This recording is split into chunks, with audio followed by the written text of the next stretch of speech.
재보선이더라고요. 그래서 정치권에서 이렇게 선거 유세를 통해서 하는 말을 보면 참 옳은 말, 참 좋은 말들을 많이 합니다.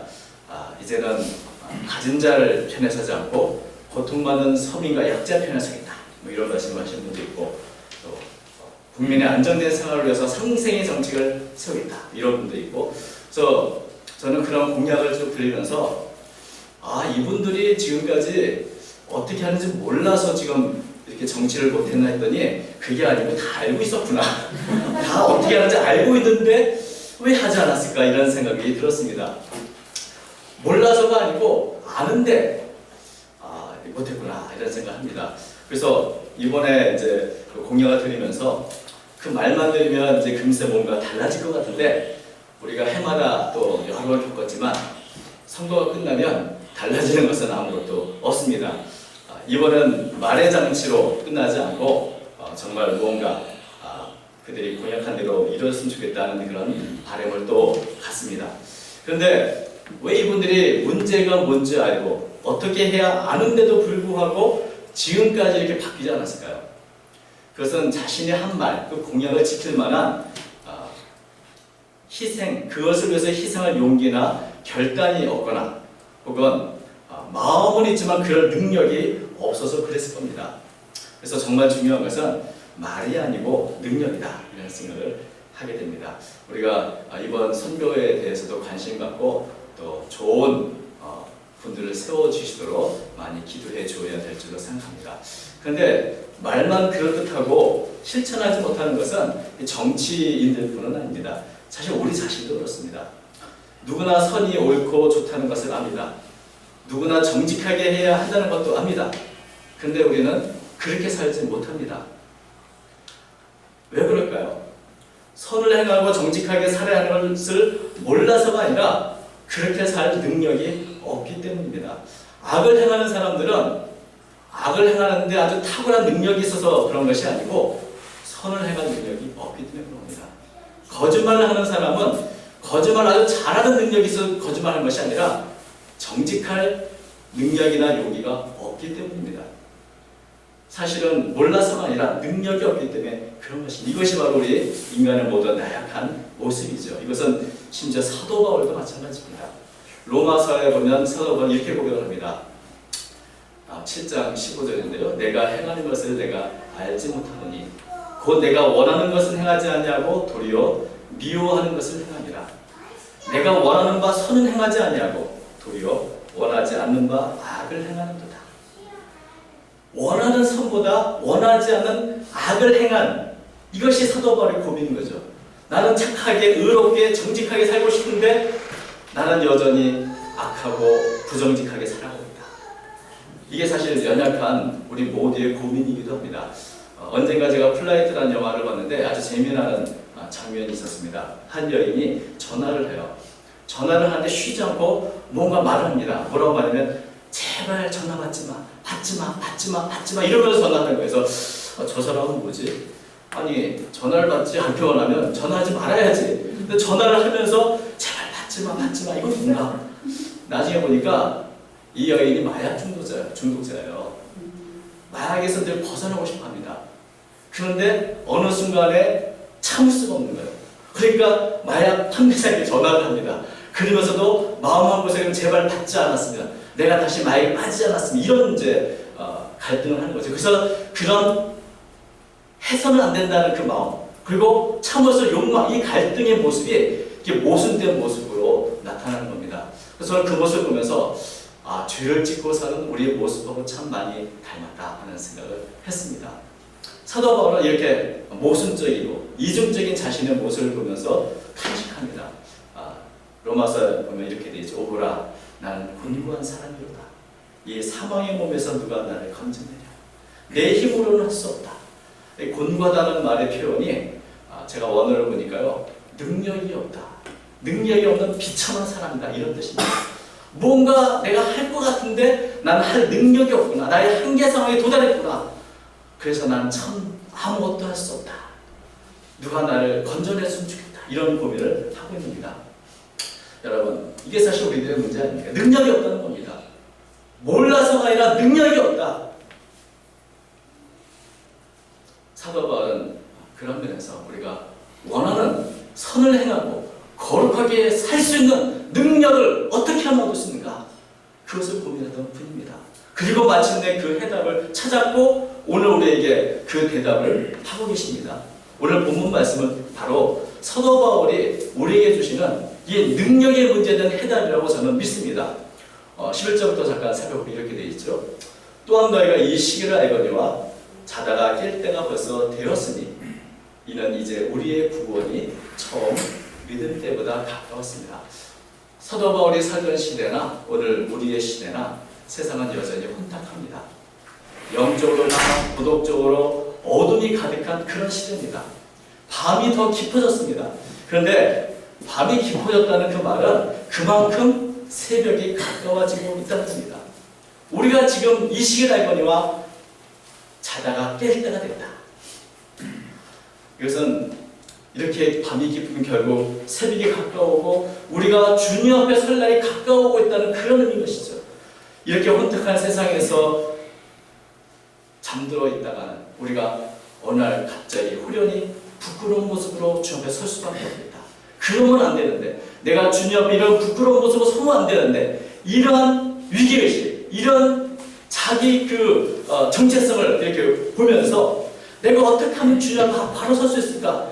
그런 위기의식 갖고 정신을 차려서 깨어있으라. 이게 사도 바울의 말인 거죠. 그래서 내가 이대로 세상과 똑같이 살면 안 된다는 그 위기의식을 갖고 내가 짓는 죄에 대해서 참 가슴 아파. 그래서 정신을 차리고 깨어있어야 된다. 이것이 먼저 우리가 해야 하는 것입니다. 사실 우리가 죄를 지어도요, 그 죄를 인해서 아파하고 괴로워하면 그때 희망이 있습니다. 정말 무서운 것은 그런 마음조차 없는 겁니다. 죄악에 대해서 무뎌지는 겁니다. 한두 번 죄를 짓는 것이 무서운 일이 아닙니다. 죄를 지으면서도 죄에 대한 아픔이 전혀 없는, 무감각해지는 것이 무서운 겁니다. 제가 최근에 카메라를 이렇게 켜놓고, 여러분도 그러시지만 이제 늘 켜놓지 않습니까? 처음에는 굉장히 조심스럽고요, 늘 의식하게 되고, 근데 언젠가부터 뭐 있으나 없으나 이렇게 일상화되는 거예요. 여러분, 죄도 그럴 수 있습니다. 죄가 어쩌다 한 번 지면 굉장히 두렵고 그러는데, 죄가 일상화되는 것, 죄에 대해서 무뎌지는 것, 이게 무서운 겁니다. 이것을 사도 바울은 영적인 잠에 빠진 것, 죄악의 잠에 빠진 것이라고 표현을 한 것입니다. 사실 오늘날 많은 사람들이 영적인 잠에 빠져 있습니다. 자신이 죄를 짓고도 그에 대한 의식이 없습니다. 아픔도 고민도 없이 살아갑니다.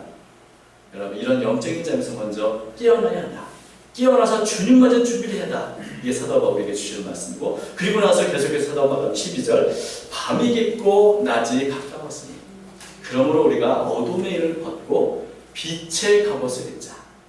사도 바울은 우리가 하나님 앞에 서기 위해서 어떻게 해야 하는가? 어둠의 일을 벗어버리고 빛의 갑옷을 입고 살아야 한다.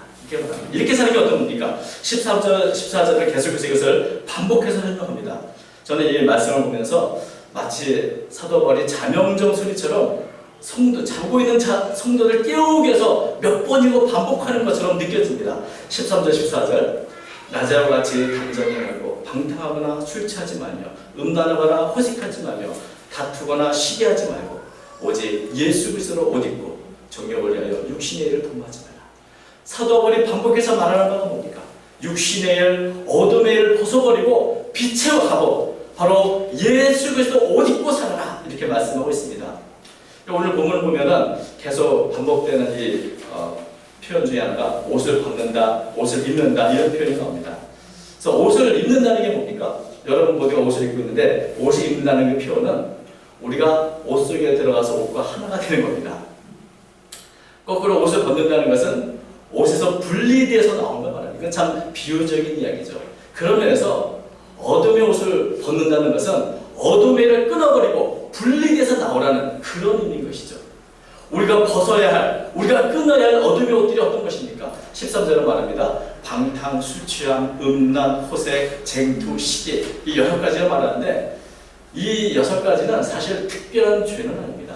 아주 특별히 나쁜 죄가 아니고 이것은 어느 시대나 이 세상 어디에서나 흔히 볼 수 있는 육신의 일들입니다. 이것은 특별한 죄가 아니라 일상화된 죄들입니다.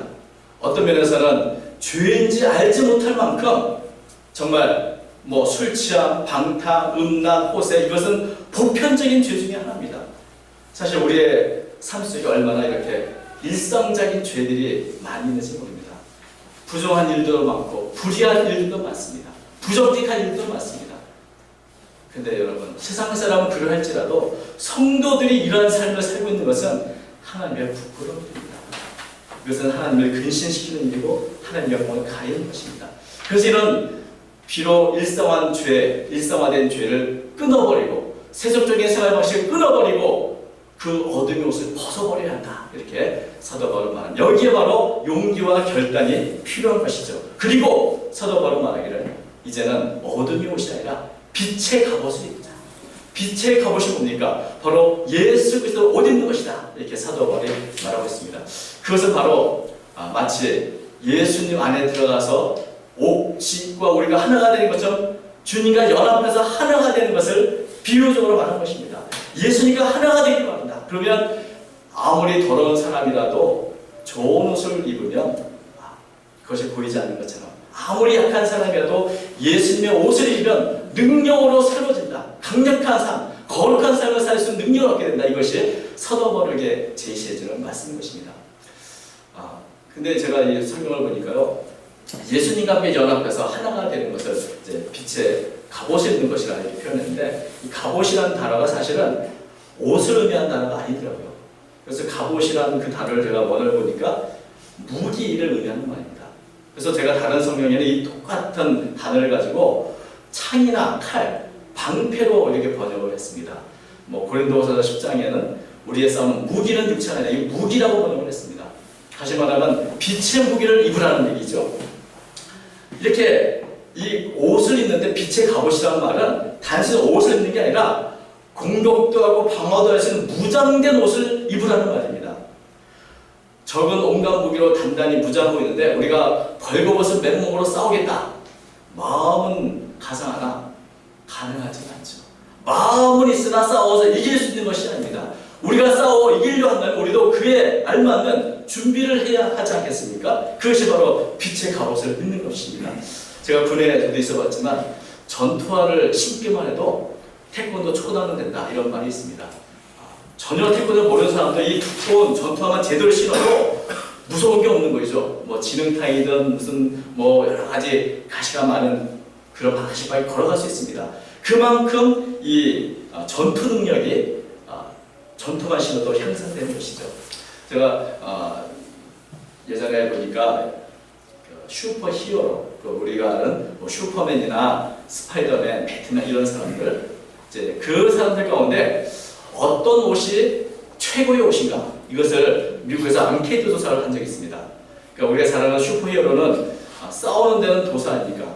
약한 사람이 나쁜 사람들에게 고통을 당하면 막 날아가서 초능력을 발휘해서 이렇게 구해주는 그런 사람들이 슈퍼히어로인데, 이 사람들이 입는 옷 중에 어떤 옷이 가장 좋은 옷일까? 이런 것을 앙케이트 조사를 했더라고요. 근데 그 중에 96%나 많은 사람들이 아이언맨이라고 하는 사람의 옷이 최고다 이렇게 있습니다. 아이언맨이 누군지 아십니까? 이 사람이 사실은 나약한 사람이에요. 근데 나약함을 바꾸기 위해서 옷을 만드는 그게 그 아이언맨의 옷입니다. 그게 그 옷은 아무리 나약한 사람이라도 그 옷만 입으면 슈퍼 히어로가 됩니다. 왜냐하면 그 옷 자체에 온갖 과학 기술로 무장되기 때문에 날아다닐 수도 있고 힘도 발휘할 수 있고, 그래서 아무리 나약한 사람이 이 옷만 입으면 누구든지 슈퍼 히어로의 일을 할 수 있는 것. 그러나 그 옷을 벗어버리면 여전히 나약한 사람 이렇게 되는 게, 이게 바로 이제 이 아이언맨의 복장인데, 사람들마다 이게 96% 최고났다 이렇게 말합니다. 꼭 같지는 않지만 예수로 옷 입는 것, 빛의 갑옷을 입는 것도 이와 비슷하지 않나 하는 생각이 듭니다. 우리는 능력이 없고 우리는 너무나 나약합니다. 모습된 사람들입니다. 그런데 이 빛의 갑옷을 입으면 우리는 아무리 강한 적과 사탄과도 싸울 수 있는 뛰어난 전투 능력을 가질 수 있습니다.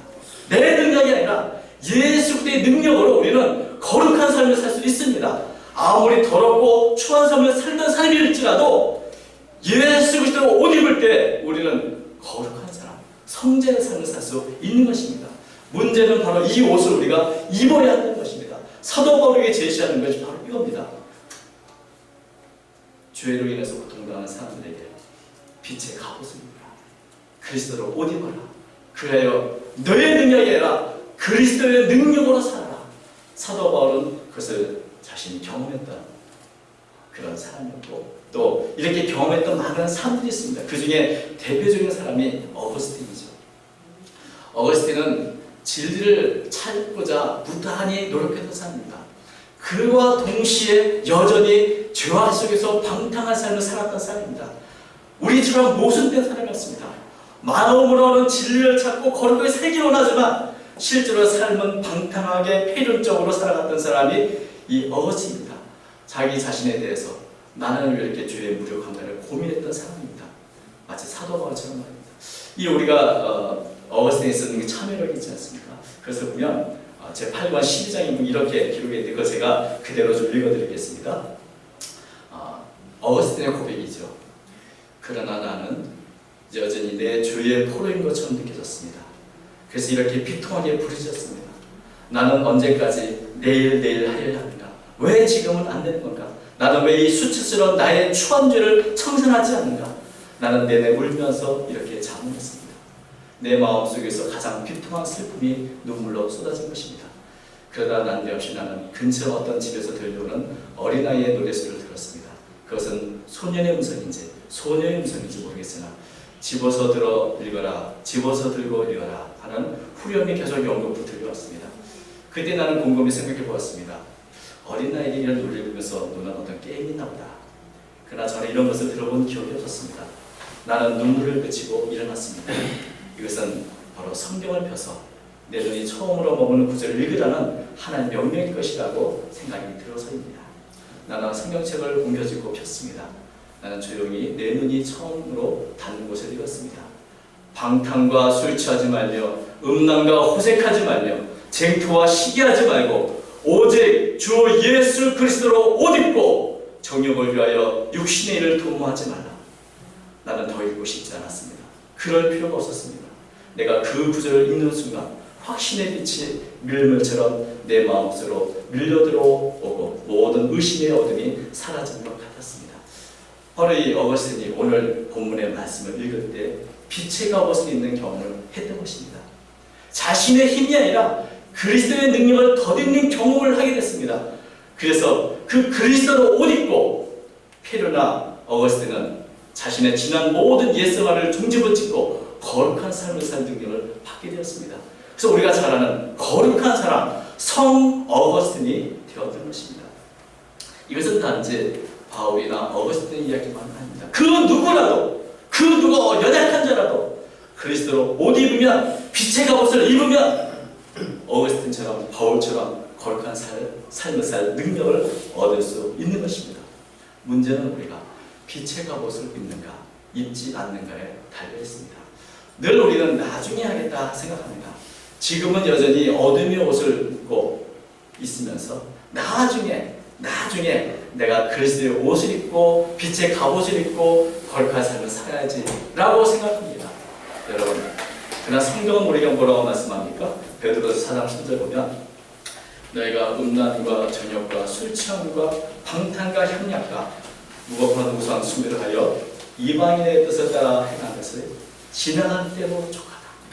여러분, 제가 최근에 그 제자 오카넘이라는 영화를 이제 봤는데 또 요즘에 그 손용환 목사의 또 일대기가 새롭게 이렇게 영화로 나왔습니다. 아직 보지 못했으나 제가 그것을 소개하는 이 인터넷 댓글을 읽어보니까 이렇게 쓰여있더라고요. 개독을 향한 기독의 반격. 그러니까 하도 그리스도인답지 못하게 사는 이 세상에서 정말 그리스도가 살았던 사람들의 모습을 보라는 그런 소개 그린 거죠. 개독을 향한 기독의 반격. 여러분, 정말 세상을 향해서 예수 믿는 것이 어떤가를 보여야 할 때입니다. 이 시대에 바르게 신앙을 지키고 사는 것, 제대로 사는 것이 바로 최고의 전도입니다. 가장 중요한 것은 우리가 먼저 영적인 점에서 깨어나야 하는 것입니다. 빛의 갑옷을 입어야 하는 것입니다. 내 능력이 아닌 그리스도의 십자가의 능력을 더디보게 하는 것입니다. 우리에게는 말이 필요한 것이 아니고 능력이 필요합니다. 왜냐하면 하나님의 나라는 말이 있는 것이 아니라 능력이 있기 때문에 그렇습니다. 고린도서 4장 20절 말씀이죠. 하나님의 나라는 말에 있지 아니하고 오직 능력이 있습니다. 우리에게 능력이 필요합니다. 어둠의 일을 벗어버릴 용기와 결단의 능력이 필요합니다. 거룩한 삶을 살 수 있는 능력이 필요합니다. 오직 그리스도와 하나가 될 때, 빛의 갑옷을 입을 때 우리는 이런 능력 있는 삶을 살 수 있습니다. 거룩한 삶을 살 수 있습니다. 이번 한 주간 우리가 다시금 주님의 십자가와 부활의 능력을 바라보면서 주님과 하나가 되는 삶, 빛의 갑옷을 입고 승리하는 삶을 사시기를 주의 이름으로 축원합니다. 기도하겠습니다. 하나님 아버지,